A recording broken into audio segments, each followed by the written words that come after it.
Goodness, this is a really long one. All right. Hello. Chapter 47. I have been thinking it over again, Elizabeth, said her uncle as they drove from the town, and really, upon serious consideration, I am much more inclined than I was to judge as your eldest sister does on the matter. It appears to me so very unlikely that any young man should form such a design against a girl who is by no means unprotected or friendless, and who was actually staying in his colonel's family, that I am strongly inclined to hope for the best. Could he expect that her friends would not step forward? Could he expect to be noticed again by the regiment after such an affront to Colonel Forster? His temptation is not adequate to the risk. Do you really think so? Cried Elizabeth, brightening up for a moment. Upon my word, said Mrs. Gardiner, I begin to be of your uncle's opinion. It is really too great a violation of decency, honour, and interest for him to be guilty of. I cannot think so very ill of Wickham. Can you yourself, Lizzie, so wholly give him up as to believe him capable of it?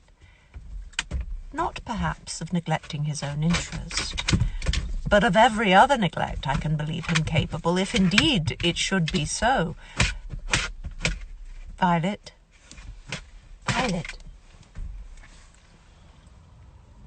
Come here.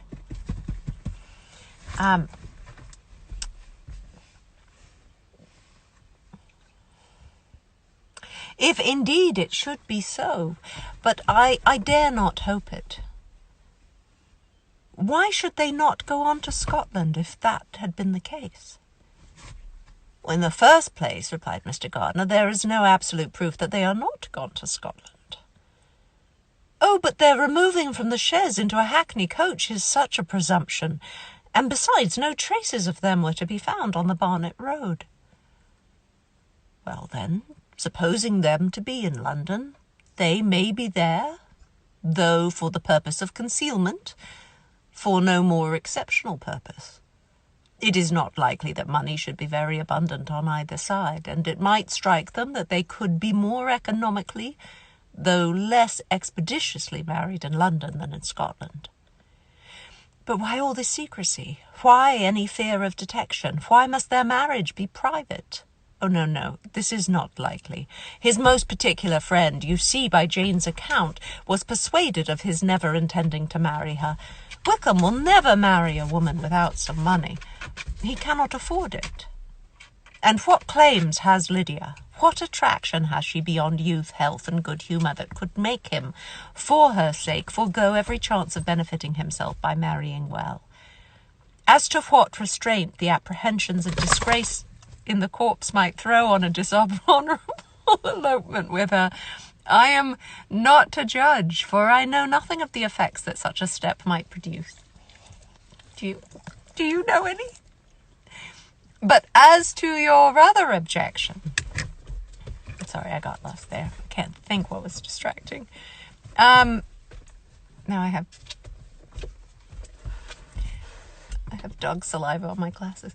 As to what claims has Lydia, what attraction has she beyond youth, health, and good humour that could make him, for her sake, forego every chance of benefiting himself by marrying well? As to what restraint the apprehensions of disgrace in the corpse might throw on a dishonourable elopement with her, I am not to judge, and not able to judge, for I know nothing of the effects that such a step might produce. But as to your other objection, I am afraid it will hardly hold good. Lydia has no brothers to step forward, and he might imagine from my father's... my hair's dirty. From my father's behaviour, from his indolence, and the little attention he has ever seemed to give. What am I talking about? But as to your other objection, I'm afraid it will hardly hold good. Lydia has no brothers to step forward. And he might imagine from my father's behaviour, from his indolence, and the little attention he has ever seemed to give for what was going forward in his family, that's right, Mr. Bennet, that he would do as little and think as little about it as any father could do in such a matter.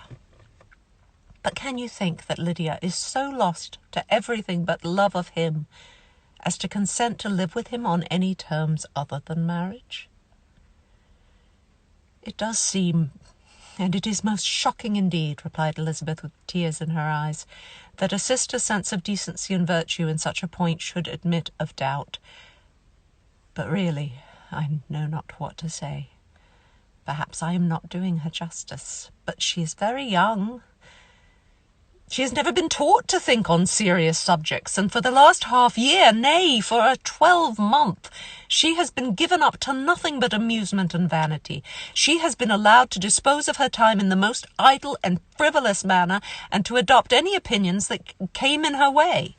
Since the Shire were first quartered in Meryton, nothing but love, flirtation, and officers have been in her head. She has been doing everything in her power by thinking and talking on the subject to give greater,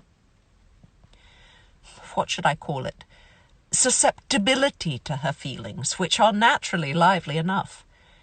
And we all know that Wickham has every charm of person and address that can captivate a woman. But you see that Jane, said her aunt, does not think so very ill of Wickham as to believe him capable of the attempt. Of whom does Jane ever think ill? And who is there, whatever might be their former conduct, that she would think capable of such an attempt, till it were proved against them? But Jane knows, as well as I do, what Wickham really is. We both know that he has been profligate in every sense of the word, that he has neither integrity nor honour, that he is as false and deceitful as he is insinuating. And do you really know all this? Cried Mrs. Gardiner, whose curiosity as to the mode of her intelligence was all alive. I do indeed, replied Elizabeth, colouring. I told you the other day of his infamous behaviour to Mr. Darcy, and you yourself, when last at Longbourn, heard in what manner he spoke of the man who had behaved with such forbearance and liberality towards him. And there are other circumstances which I am not at liberty, which it is not worthwhile to relate. But his lies about the whole Pemberley family are endless. From what he said of Miss Darcy, I was thoroughly prepared to see a proud, reserved, disagreeable girl. Yet I knew the contrary himself. Yet he knew to the contrary himself. He must know that she was as amiable and unpretending as we have found her. But does Lydia know nothing of this? Can she be as ignorant of what you and Jane seem so well to understand? Oh, yes, that is the worst of all. Till I was in Kent, and saw so much both of Mr. Darcy and his relation Colonel Fitzwilliam, I was ignorant of the truth myself. And when I returned home, the Shire was to leave Meryton in a week or fortnight's time. As that was the case, neither Jane, to whom I related the whole, nor I thought it necessary to make our knowledge public. For of what use could it apparently be to anyone that the good opinion which all the neighbourhood had of him should then be overthrown?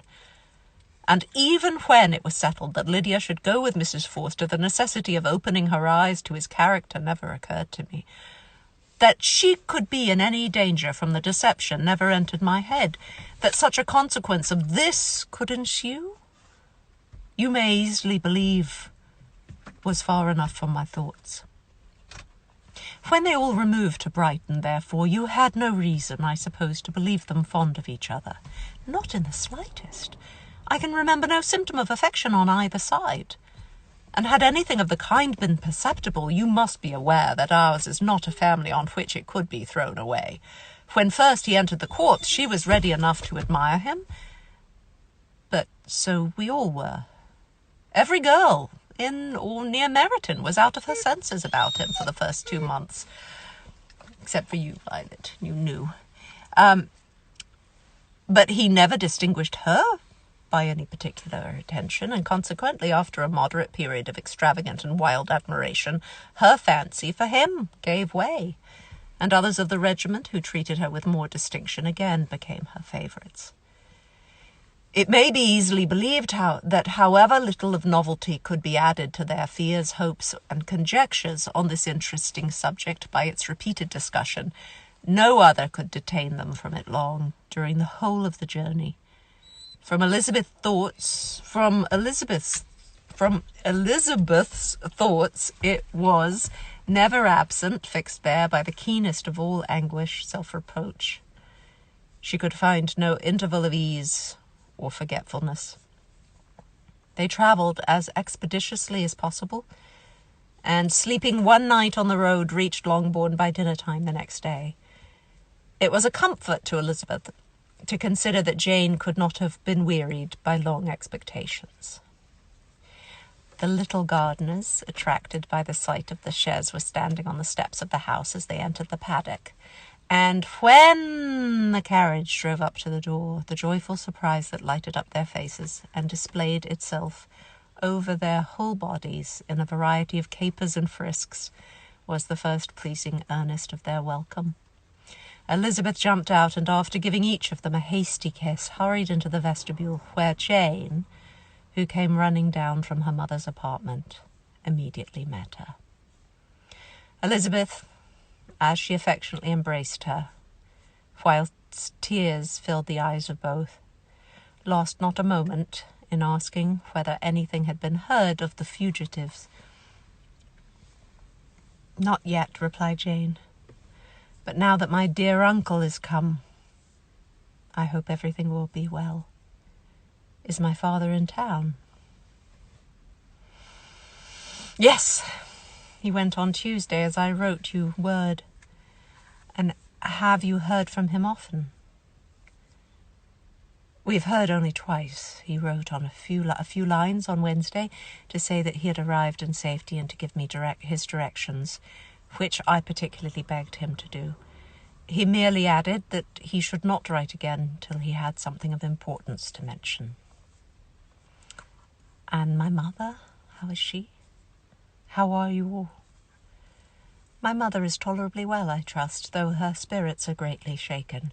She is upstairs and will have great satisfaction in seeing you all. She does not yet leave her dressing-room. Mary and Kitty, thank heaven, are quite well." "But you, how are you?" cried Elizabeth. "You look pale. How much you must have gone through." Her sister, however, assured her of her being perfectly well, and their conversation, which had been passing while Mr. and Mrs. Gardiner were engaged with their children, was now put an end to by the approach of the whole party. Jane ran to her uncle and aunt and welcomed and thanked them both with alternate smiles and tears. When they were all in the drawing room, in the dressing room with Mrs. Bennet, when they were all in the drawing room, the questions which Elizabeth had already asked were of course repeated by the others, and they soon found that Jane had no intelligence to give. The sanguine hope of good, however, which the benevolence of her heart suggested, had not yet deserted her. What? The sanguine hope of good, however, which the benevolence of her heart suggested, had not yet deserted her. She still expected that it would all end well, and that every morning would bring some letter, either from Lydia or her father, to explain their proceedings and perhaps announce their marriage. Mrs. Bennet, to whose apartment they all repaired, they did go to the dressing room, after a few minutes' conversation together, received them exactly as might be expected, with tears and lamentations of regret, invectives against the villainous conduct of Wickham, and complaints of her own sufferings and ill usage, blaming everybody but the person to whose ill-judging indulgence the errors of her daughter must principally be owing. "If I had been able," said she, "to carry my point in going to Brighton with all my family, this would not have happened. But poor dear Lydia had nobody to take care of her. Why did the Forsters ever let her go out of their sight? I am sure there was some great neglect or other on their side, for she is not the kind of girl to do such a thing if she had been well looked after. I always thought they were very unfit to have the charge of her, but I was overruled, as I always am. Poor dear child. And now here's Mr. Bennet gone away, and I know he will fight Wickham wherever he meets him, and then he will be killed. And what is to become of us all? The Collinses will turn us out before he is cold in his grave, and if you are not kind to us, brother, I do not know what we shall do." They all exclaimed against such terrific ideas, and Mr. Gardiner, after general assurances of his affection for her and all her family, told her that he meant to be in London the very next day and would assist Mr. Bennet in every endeavour for recovering Lydia. "Do not give way to useless alarm," added he. "Though it is right to be prepared for the worst, there is no occasion to look on it as certain. It is not quite a week since they left Brighton. Gosh, that's a long time, actually. In a few days more, we may gain some news of them. Until we know that they are not married, and have no design of marrying, do not let us give the matter over as lost. As soon as I get to town, I shall go to my brother and make him come home with me to Gracechurch Street, and then we may consult together as to what is to be done." "Oh, my dear brother," replied Mrs. Bennet, "that is exactly what I could most wish for. And now do, when you get to town, find them out, wherever they may be, and if they are not married already, make them marry. And as for wedding clothes, do not let them wait for that, but tell Lydia she shall have as much money as she chooses to buy them after they are married. And above all, keep Mr. Bennet from fighting. Tell him what a dreadful state I am in, that I am frighted out of my wits, and have such tremblings, such flutterings all over me, such spasms in my side, and pains in my head, and such beatings at heart, that I can get no rest by night nor by day. And tell my dear Lydia not to give any directions about her clothes till she has seen me, for she does not know which are the best warehouses. Oh, brother, how kind you are! I know you will contrive it all." But Mr. Gardiner, though he assured her again of his earnest endeavours in the cause, could not avoid recommending moderation to her, as well in her hopes as her fear. And after talking with her in this manner till dinner was on the table, they all left her to vent all her feelings on the housekeeper, who attended in the absence of her daughters. Though her brother and sister were persuaded that there was no real occasion for such a seclusion from the family, they did not attempt to oppose it, for they knew that she had not prudence enough to hold her tongue before the servants, while they waited at table, and judged it better that one only of the household, and the one whom they could most trust, should comprehend all her fears and solicitude on the subject. In the dining-room they were soon joined by Mary and Kitty, who had been too busily engaged in their separate apartments to make their appearance before. One came from her books, and the other from her toilette. The faces of both, however, were tolerably calm, and no change was visible in either, except that the loss of her favourite sister, or the anger which she had herself incurred in this business, had given more of fretfulness than usual to the accents of Kitty. As for Mary, she was mistress enough of herself to whisper to Elizabeth with a countenance of grave reflection, soon after they were seated at table, "This is a most unfortunate affair, and will probably be much talked of. But we must stem the tide of malice, and pour into the wounded bosoms of each other the balm of sisterly consolation."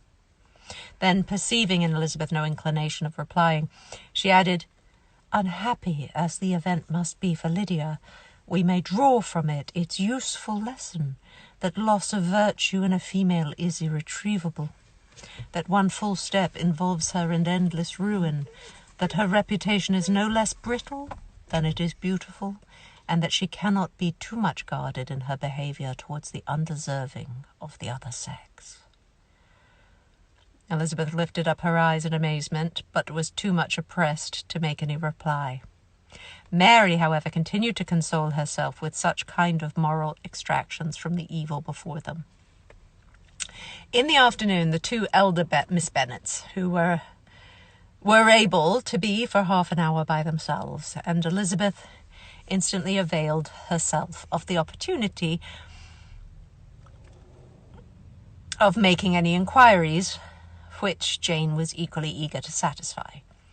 After joining in general lamentations over the dreadful sequel of this event, which Elizabeth considered as all but certain, and Miss Bennet could not assert to be wholly impossible, the former continued the subject by saying, "But tell me all and everything about it which I have not yet, or which I have not already heard. Give me further particulars." It's all right, Violet, there won't be that many of them. What did Colonel Forster say? Had they no apprehension of anything before the elopement took place? They must have seen them together forever. Colonel Forster did own that he had often suspected some partiality, especially on Lydia's side, but nothing to give him any alarm. "I am so grieved for him. His behaviour was attentive and kind to the utmost. He was coming to us in order to assure us of his concern before he had any idea of their not being gone to Scotland.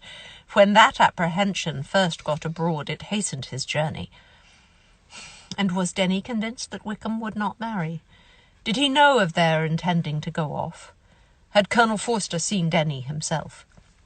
Yes, but when questioned by him, Denny denied knowing anything of their plans and would not give his real opinion about it.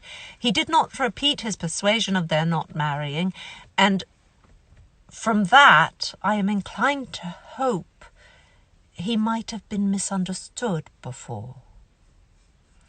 Until Colonel Forster came himself, not one of you entertained a doubt, I suppose, of their being really married? How was it possible that such an idea should enter our brains?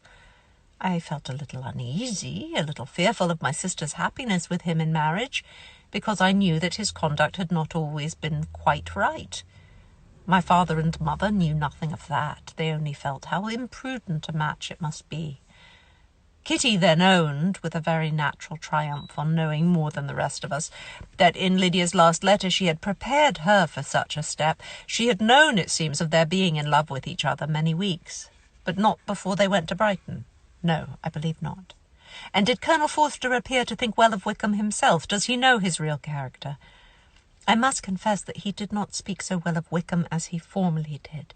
He believed him to be imprudent and extravagant, and since this sad affair has taken place, it is said that he left Meryton greatly in debt. But I hope this may be false. Oh, Jane, had we been less secret, had we told what we knew of him, this could not have happened. Perhaps it would have been better, replied her sister. But to expose the former faults of any person without knowing what their present feelings were seemed unjustifiable. We acted with the best intentions. Could Colonel Forster repeat the particulars of Lydia's note to his wife? It's a very short note, Violet. He brought it with him for us to see. Jane then took it from her pocketbook and gave it to Elizabeth. These were the contents. Did you bring a book? My dear Harriet. I love the name Harriet. My dear Harriet, you will laugh when you know where I am gone.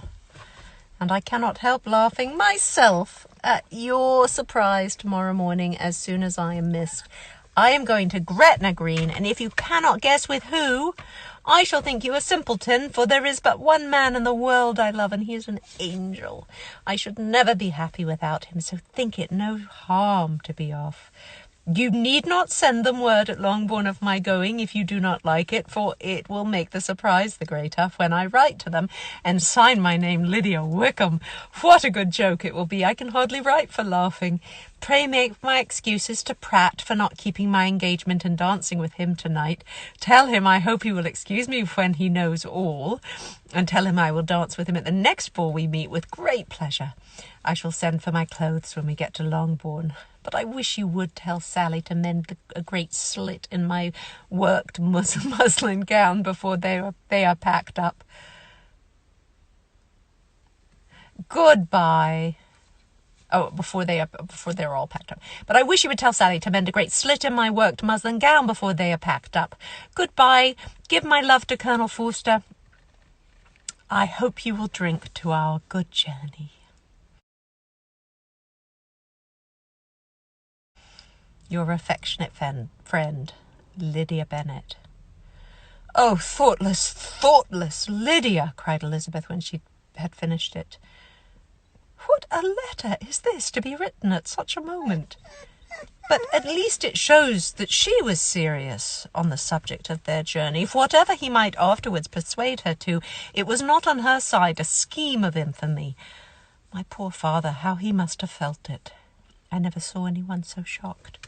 He could not speak a word for full 10 minutes. My mother was taken ill immediately, and the whole house in such confusion. Oh, Jane, cried Elizabeth, was there a servant belonging to it who did not know the whole story before the end of the day? I do not know. I hope there was. But to be guarded at such a time is very difficult. My mother was in hysterics, and though I endeavoured to give her every assistance in my power, I am afraid I did not do so much as I might have done.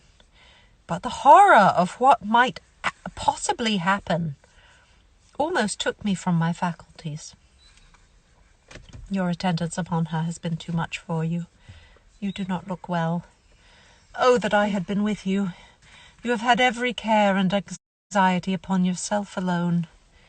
Mary and Kitty have been very kind, and would have shared in every fatigue, I am sure, but I did not think it right for either of them.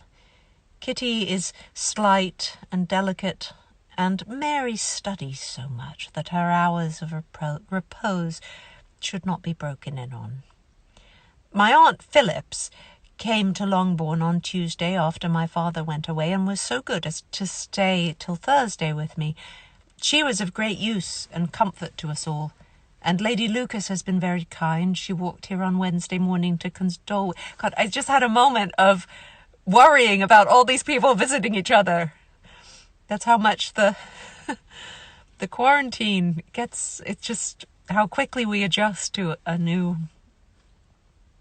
way of life. I just suddenly thought, oh my God, these people they shouldn't be visiting each other's houses.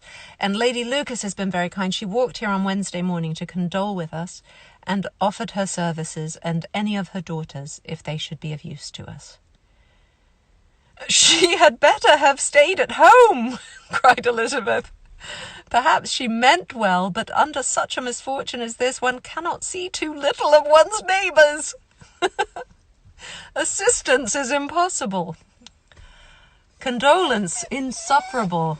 Let them triumph over us at a distance and be satisfied. She then proceeded to inquire into the measures which her father had intended to pursue while in town for the recovery of his daughter.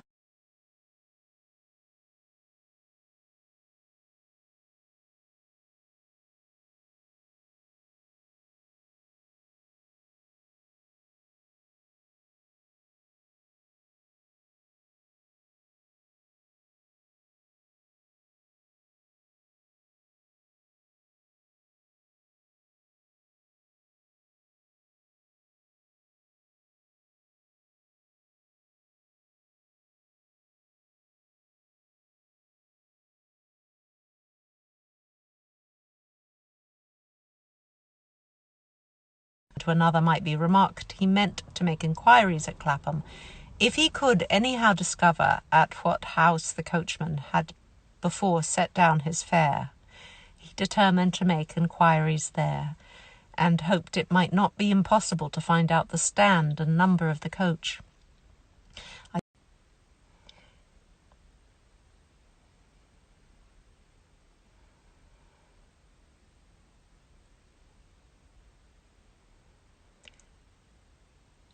Chapter 48. The whole party were in hopes of a letter from Mr. Bennet the next morning, but the post came in without bringing a single line from him. His family knew him to be, on all common occasions, a most negligent and dilatory correspondent, but at such a time they had hoped for exertion. They were forced to conclude that he had no pleasing intelligence to send, but even of that they would have been glad to be certain. Mr. Gardiner had waited only for the letters before he sent off. When he was gone, they were certain at least of receiving constant information of what was going on, and their uncle promised at parting to prevail on Mr. Bennet to return to Longbourn as soon as he could, to the great consolation of his sister, who considered it as the only security for her husband's not being killed in a duel.